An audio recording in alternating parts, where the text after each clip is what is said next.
ఒక గ్రామంలో విమల అనే ఒక పేద స్త్రీ తన కొడుకు రోషన్ ఇంకా కోడలు గౌరితో కలిసి నివసించేది. విమల భర్త చనిపోయాడు. దాంతో మొత్తం బాధ్యత అంతా అతని కొడుకు రోషన్ మీద పడింది. కానీ గ్రామంలో రోషన్కి ఏ పని దొరకని కారణంగా పేదరికం ఇంకా నిరుద్యోగం వలన అతని కష్టాలు ఇంకా పెరుగుతూ పోయాయి. విమల కోడలు గౌరి చాలా స్వార్థపరురాలు, ఇంకా అత్యాశ కలది. ఒకరోజు ఆమె తన భర్తతో అంది, చూడండి, ఇక్కడ ఏమీ దొరకదు. మనం పట్టణానికి వెళ్ళిపోదాం. అప్పుడే మన పరిస్థితి మెరుగవుతుంది. లేదంటే మనం ఆకలితో చచ్చిపోవాల్సి ఉంటుంది. అప్పుడు రోషన్ అన్నాడు, కానీ అమ్మ ఇక్కడ ఒంటరిగా ఎలా ఉంటుంది? గౌరీ అంది, అమ్మా, మీరు అమ్మ గురించి బెంగ పెట్టుకోకండి. మీకు ఉద్యోగం దొరికిన తర్వాత మనం అమ్మకి డబ్బులు పంపుతుందాం. రోషన్ తన తల్లిని ఒంటరిగా గ్రామంలో వదిలేసి తన భార్య గౌరితో పట్టణానికి వెళ్ళిపోయాడు. చాలా నెలల తర్వాత కూడా అతని గురించి ఎలాంటి కబురు రాలేదు. కొడుకు కోడలు పట్టణానికి వెళ్ళిపోయిన తర్వాత విమల కడుపు నింపుకోవడానికి అటూ ఇటూ తిరగసాగింది. ఇంకా బిచ్చం ఎత్తుకుని రోజులు గడపాల్సిన గడ్డు పరిస్థితి వచ్చింది. ఆమె ఎప్పుడూ తన కొడుకు తిరిగి వస్తాడని ఎదురుచూసేది.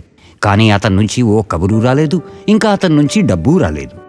విమల గుళ్లల్లో ఇంకా రైల్వే స్టేషన్లో బిచ్చం ఎత్తుకోసాగింది. కానీ ఆమెకి ఎక్కువ డబ్బు దొరికేది కాదు. అలా ఎన్నో రోజులు ఆమె ఆకలితోనే పడుకోవాల్సి వచ్చేది. విమల గొంతు చాలా తీయగా ఉండేది. ఆమెకు పాటలు పాడాలని ఉండేది. అందుకని ఆమె పాడుతూ అడుక్కోవడం మొదలుపెట్టింది. దాని తర్వాత నెమ్మదిగా జనాలు విమల పాటలు వినడానికి గుమికూడసాగారు. ప్రేమ ఎంత మధురం, ప్రియురాలు అంత కఠినం, చేసినాను ప్రేమ సాగర మథనం, పొందినాను హలాహలం, ప్రేమ ఎంత మధురం. విమల పాటతో జనాలకి మంచి మనోరంజనం జరిగేది. ఇంకా అందువల్ల ఆమె కొంత ఎక్కువ డబ్బులు దొరికేవి. ఇప్పుడు విమల రైల్వే స్టేషన్లోనే పాట పాడేది. ఇంకా ఆమెకి 2 పూట్ల తిండి దొరికేది. ఒకరోజు విమల రైల్వే స్టేషన్లో కూర్చుని అదే పాట పాడుతోంది. ప్రేమ ఎంత మధురం, ప్రియురాలు అంత కఠినం, చేసినాను ప్రేమ సాగర మథనం, పొందినాను హలాహలం, ప్రేమ ఎంత మధురం. అప్పుడే ఒక సజ్జనుడైన వ్యక్తి, ఎవరి పేరు అలోకో, విమల వద్దకి వచ్చాడు. అలోకో ఒక సినిమా డైరెక్టర్. అతను విమల అంతటి తీయటి గొంతుతో పాడుతూ విని ఆశ్చర్యపోయాడు.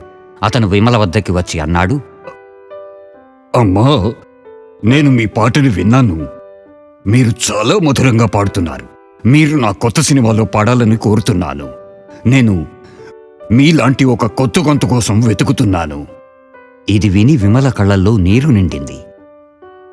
అలోక్ విమలని తనతో ముంబై నగరానికి తీసుకువెళ్లాడు. అలా విమలతో తన సినిమాలో పాటలు పాడించాడు. దాని తర్వాత విమలకి చాలా బాగా డబ్బు ఇచ్చాడు. చూస్తూ ఉండగానే విమల పాడిన పాట ప్రతి చోట జనాలు విని ఇష్టపడసాగారు. ఆమె అన్ని చోట్ల ఎంతో ప్రసిద్ధి చెందింది. విమల జీవితం ఇప్పుడు పూర్తిగా మారిపోయింది. ఆమె ఒక బిచ్చగత్తె నుండి ప్రసిద్ధ గాయకురాలైంది. ఆమెను టీవీ, న్యూస్ పేపర్లో ప్రతి చోట చూపించసాగారు. ఒకరోజు గౌరీ తన అత్తని టీవీలో చూసింది. ఆమె కళ్ళు తేలేసింది. ఆమె మనసులో డబ్బుపై అత్యాశ పుట్టింది. ఆమె వెంటనే ఈ విషయం తన భర్త రోషన్కి చెప్పి ఇలా అంది, ఇదిగో చూడండి, అత్తగారు టీవీలో. ఇప్పుడు ఆవిడ ఎంతో ప్రఖ్యాత చెందింది, ఇంకా ధనవంతురాలయ్యింది. ఎన్ని ఏళ్ళయింది మనం అత్తగారిని కలిసి. ఇప్పుడు మనం ఆవిడ వద్దకి వెళ్దాం. చివరికి ఆమెకి మనం తప్ప ఇంకెవరున్నారు? రోషన్ అన్నాడు. అవును, నువ్వు సరిగ్గా చెప్పావు. రోషన్ ఇంకా గౌరీ ఇద్దరూ విమల దగ్గరికి వెళ్లారు. ఎక్కడ ఆమె ఓ పెద్ద బంగ్లాలో ఉంటోందో. సెక్యూరిటీ గార్డ్ ఇద్దరినీ లోపలికి వెళ్లకుండా ఆపాడు. అప్పుడు విమల తన కొడుకు గొంతు విని వెంటనే బయటికి వచ్చింది. ఇంకా తన కొడుకును చూసి విమల కళ్లల్లో కన్నీళ్లు చిందాయి. తన కొడుకుని హత్తుకుంది. ఇంకా ఏడుస్తూ అంది, నా బాబు, ఇవాళ గుర్తొచ్చిందా నీకు మీ అమ్మ? నేను నిన్ను ఎంత వెతికాను. తన తల్లి అంతటి మమత ఇంకా ప్రేమ చూసి రోషన్ ఇంకా గౌరీ ఇద్దరికీ పశ్చాత్తాపం కలిగింది. అలా ఇద్దరూ క్షమాపణ అడిగారు. ఒక తల్లికి తన బిడ్డల సంతోషాన్ని మించింది ఏదీ ఉండదు. అందుకే విమల ఇద్దరినీ క్షమించి వాళ్ళని హత్తుకుంది. మరి పిల్లలు, అమ్మ సంతోషాన్ని మించింది ఈ లోకంలో ఇంకేం లేదు. అందుకని మనం మన స్వార్థాన్ని త్యజించి మన తల్లిదండ్రుల్ని ఎప్పుడూ ఒంటరిగా ఇంకా ఆసరా లేకుండా వదలకూడదు.